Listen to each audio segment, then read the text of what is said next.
आपने अपनी मेहनत के साथ, दिन रात की मेहनत के साथ, अपनी कमिटमेंट के साथ, अपनी एलिजिबिलिटी के साथ आपने ये अर्न किया है। ये मैंने आपको नहीं दिया, ये आपका हक था जो आज आप यहां से लेके जा रहे हैं।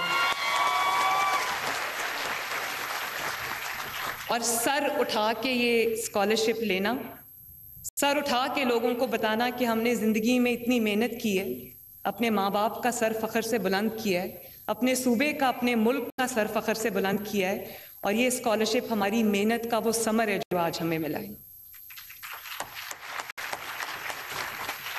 तो मैं सब बेटों को, सब बेटियों को जिनको आज होनहार स्कॉलरशिप मिला है, मैं दिल की गहराइयों से आपको मुबारकबाद देती हूँ, आपको शाबाश देती हूँ। Very well done. आपके माँ बाप को मुबारक हो, आपके घर वालों को मुबारक हो, और हर बच्चा अपने वालिदैन को मेरी तरफ से जाके मुबारकबाद देना ना भूले।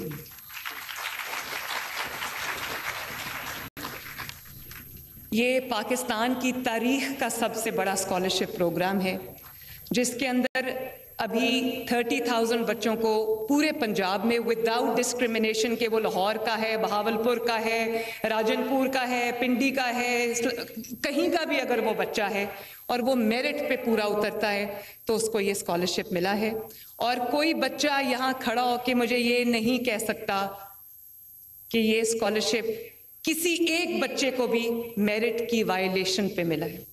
इसलिए मैं आज आपके सामने भी सुर्खरू हूं और अल्लाह ताला के सामने भी सुर्खरू हूं। और कोई बच्चा मुझे हाथ उठा के ये बता दे कि उसके मेरिट के अलावा कभी उससे कोई सवाल पूछा गया कि आपकी पॉलिटिकल एफिलिएशन क्या है, कभी किसी ने पूछा आपसे? आपको ये आपकी तालीमी काबिलियत को देखते हुए, आपकी मेहनत को देखते हुए ये आपको स्कॉलरशिप मिला है। और मैंने एक हकीर सी, अदना सी कोशिश की है कि आपके वालिदैन जो दिन रात मेहनत करके आपके लिए एक अच्छी ज़िंदगी, एक बेहतर ज़िंदगी बनाने की कोशिश कर रहे हैं, मैं थोड़ा सा उनका बोझ बांट लूँ। और मैं आपको आज ये भी कहना चाहती हूँ, ये 72 बिलियन का प्रोग्राम है, लेकिन ये एक 172 बिलियन का प्रोग्राम भी हो तो ये भी कम है आपके लिए।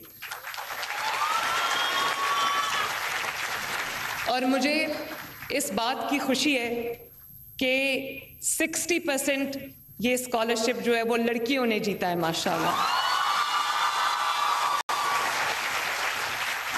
देखो हमारी जो बेटियां हैं, हमारी इस मिट्टी की जो बेटियां हैं, उनके अंदर कितनी कैपेबिलिटी है, वो कितनी लायक हैं, कितनी ज़बरदस्त है, माशाल्लाह।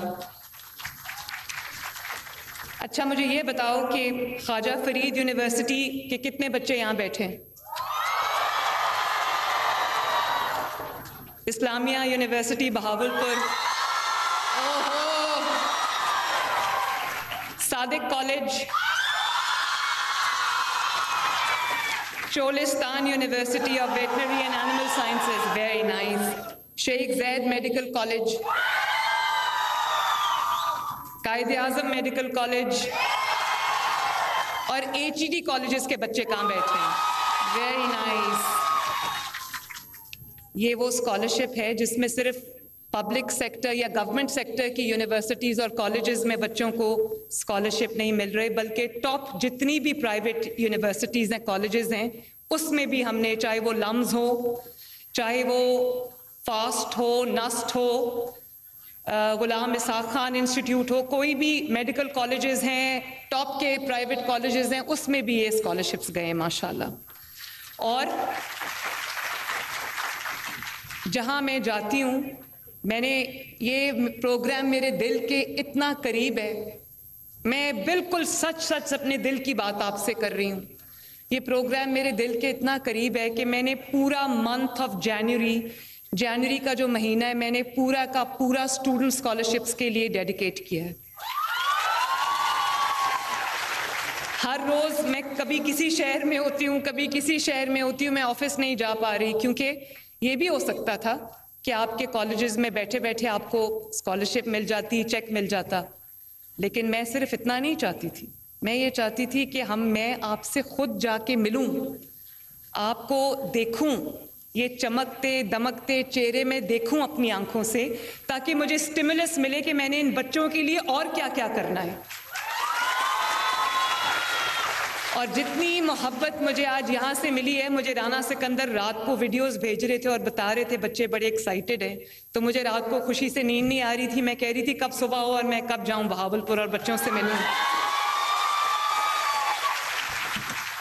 जब मैं एंटर हुई तो एक बच्ची ने मुझे ये बहावलपुर की चादर पहनाई, फिर अभी चुनरी, यस, और अभी जब मैं इधर खड़ी थी तो एक बच्ची ने मुझे ये मेरे कपड़ों से मैचिंग एक ब्रेसलेट पहनाया, और एक और जिसके ऊपर मरियम लिखा हुआ है, और मुझे एक ये की चेन दिया जिस पे एम लिखा हुआ है। तो ये मोहब्बतें मैं आज यहाँ से समेट के जा रही हूँ और बहुत खुश होके यहाँ से जा रही हूँ।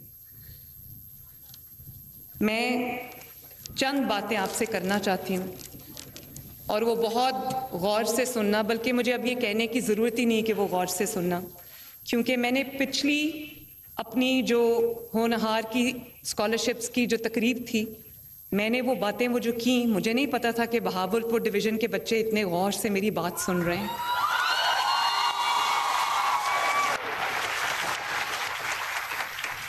मैंने सिर्फ उस चीज़ को एम्फसाइज करने के लिए, ये जो मिली नगमा है, ये वतन तुम्हारा है, तुम हो पासबां इसके, मैं जब भी ये सुनती हूँ, मैं अपने वतन के लिए मेरी जो मोहब्बत है, कमिटमेंट है, वो और ज़्यादा हो जाती है। ये बहुत मिली नगमे, बहुत बहुत प्यारे मिली नगमे, लेकिन ये मेरा फेवरेट है, क्योंकि सिर्फ ये मिली नगमा नहीं है, इसके हर एक लफ्ज़ में हम सब के लिए एक मैसेज है, और ख़ुसूसन नौजवानों के लिए एक मैसेज है। तो मैं पिछली दफ़ा मैंने वो मिली नगमा बच्चों के साथ जाके मैंने पढ़ा और मैंने कहा कि आप इसके पासबान हो और इस मुल्क की बागडोर आप लोगों ने संभालनी है। तो आज मेरी खुशी की कोई इंतहा नहीं रही। It was a very very pleasant surprise for me, जब आज मैंने देखा कि बच्चों ने उसका एक वर्जन खुद बना लिया, जिसमें उन्होंने खुद मेरे साथ और इस मिट्टी के साथ एक वादा कर लिया, इस वतन के साथ एक वादा कर लिया कि ये वतन हमारा है, हम हैं पासबां इसके। बहुत अच्छा लगा मुझे। You made my day today, thank you very much.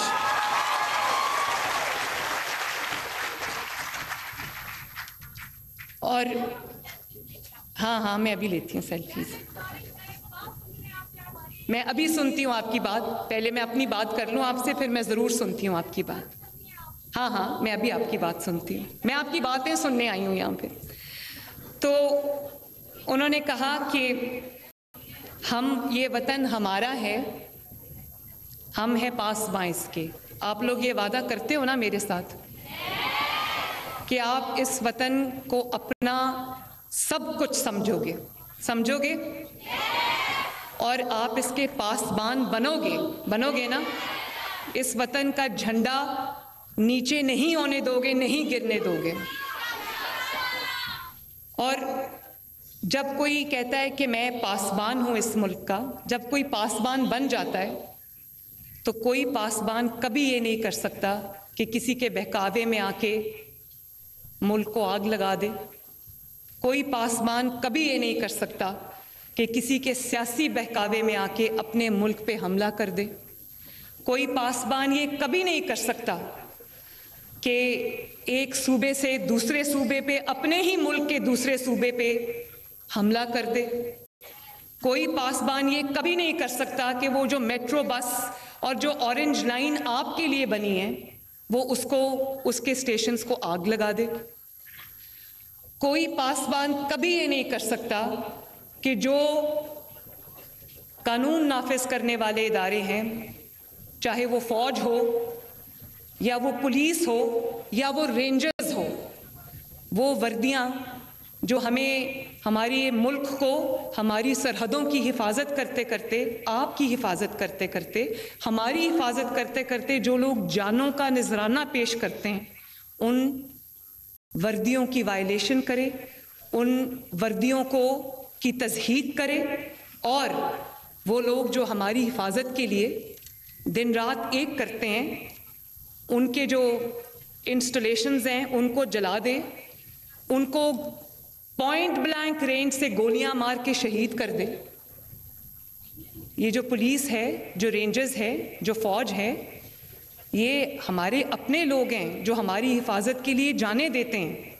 मैंने अपनी आंखों से वो मंजर देखा है जब मैं खबर पूछने गई ज़ख्मी पुलिस वालों की, ज़ख्मी रेंजर्स की, जब खैबर पख्तूनख्वा से के वज़ीर आला ने हम पे हमला किया तो उसमें कुछ पुलिस वाले शहीद हो गए, कुछ की आंखें ज़ाया हो गईं, कुछ की टांगें ज़ाया हो गईं, कुछ के बाजू ज़ाया हो गए। तो मैं जब गई तो मैंने उनको कहा कि ये सब के सरों पे क्यों पट्टियां बंधी हुई हैं? तो उन्होंने कहा कि सब के लाइन में लेटे हुए थे, सब पुलिस के जो जवान हैं, रेंजर्स के जो जवान हैं।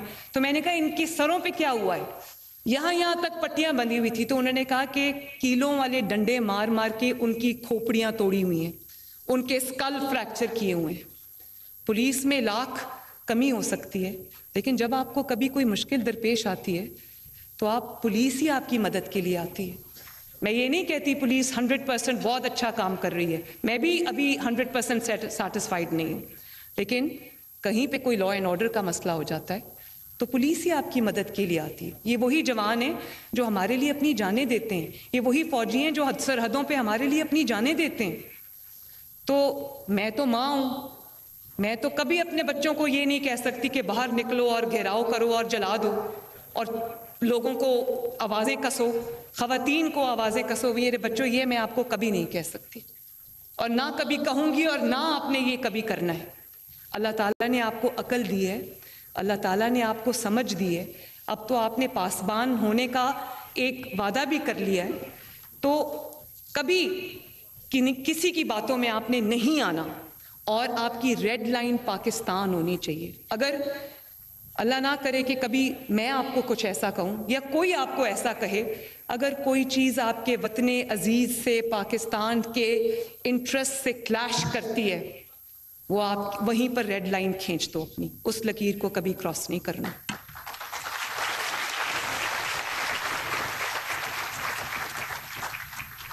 और ये कोई अचानक नहीं हो जाता कि आखिरी दफ़ा 2018 में जब नवाज शरीफ साहब की हुकूमत थी तो उस वक्त स्टॉक मार्केट जो है वो 55,000 का रिकॉर्ड उसने तोड़ा।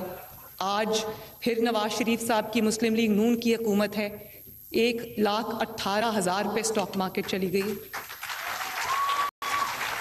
लास्ट नवाज शरीफ साहब की हुकूमत थी जब महंगाई सिंगल डिजिट में थी। आज नवाज शरीफ साहब की हुकूमत है और 38% से महंगाई 4 और 5% पे आई है।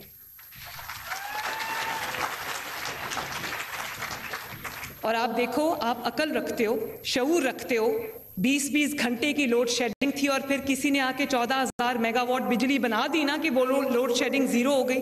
लेकिन पिछली हुकूमत में वो लोड शेडिंग वापस आ गई। जिन दहशतगर्दों को ख़त्म किया 2 ऑपरेशंस करके, एक ज़रबेअज़ और एक रद्दुल फसाद, जिसमें इतने हमारे लोग शहीद हुए, वो दहशतगर्दी आज फिर वापस आ गई। आज